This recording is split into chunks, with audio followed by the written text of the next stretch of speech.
ঘাটতি দেওয়ার কারণে বিদেশিরা বিদ্যুতের ঘাটতি পূরণ করতে গিয়ে যে পরিমাণ আমাদেরকে দিয়েছে, 5টি বিষয়ের ঘাটতি পূরণের কারণে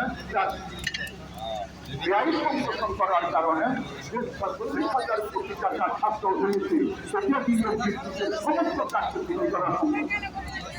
সুতরাং যতগুলো মন্ত্রণালয় আছে সবগুলো ক্ষেত্রে সংস্কার করেন। 50 বছর করতে হবে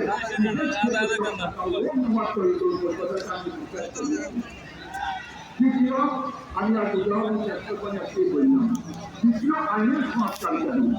দেখেন, ইসলামের মধ্যে ক্ষমতা আইনের নিয়ন্ত্রণ করে, ক্ষমতা যত বড় হোক না কেন আইন তার বিচার করতেই করবে। আর বর্তমান মানব গঠিত সংবিধানের মধ্যে ক্ষমতার অধীনে আইন চলে, যার কারণে এই পর্যন্ত সাধারণ মানুষ ইনসাফ পায়নি। আমি উদাহরণ করছি, এই যে মানব গঠিত সংবিধানের মধ্যে ক্ষমতার অধীনে আইন চলে, আইন সম্পূর্ণ ক্ষমতার কাছে পাঠাতে হয়। 2008 সাল হাসিনার বিরুদ্ধে সংসদে মামলা দিয়েছিল তত্ত্বাবধায়ক সরকার, খালেদার বিরুদ্ধে দিয়েছিল 6টি। হাসিনা বাধ্যকরণে ষড়যন্ত্রের কারণে যখন ক্ষমতায় আরোহণ করল, তার বিরুদ্ধে যে সিনিয়রটির মামলা হয়েছিল এবং অতি সমস্যা মামলা খারিজ হয়ে গেছে। সমস্ত মামলা খারিজ হয়ে গেছে।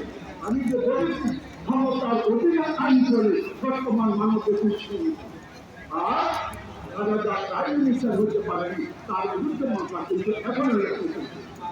এর বিপরীতে ইসলামী আইনের অধীনে ক্ষমতা চলে, সময় যথাযথ আইনে জনগণতা শিখতে পারবে না। এই জন্যই আমি আপনাদেরকে বলছি, আইনের সংস্কার, নির্বাচনের সংস্কার এবং অর্থনৈতিক সংস্কার ব্যক্তিতে যতই ক্ষমতা পরিবর্তন হোক না কেন, আমার পর্যন্ত দেশের মানুষের কাছে পরিবর্তন হওয়া উচিত। এই জন্য নির্বাচনের সংস্কার, আইনের সংস্কার এবং অর্থনৈতিক সংস্কার সময় কমফর্ট আর আমি বিস্তারিত বলতে পারি, দুটাই ব্যবহার করি। আরেকটি কথা বলে শেষ করছি, আজকে ভারত আমাদের উপরে যুক্ত হয়ে বুঝিং করেছে বিভিন্ন সেক্টরে, ভারতের আপনারা বড় বড় অনুরোধ করেছে আওয়ামী লীগের হাসিনা সহ যারা এই দেশের সম্পদ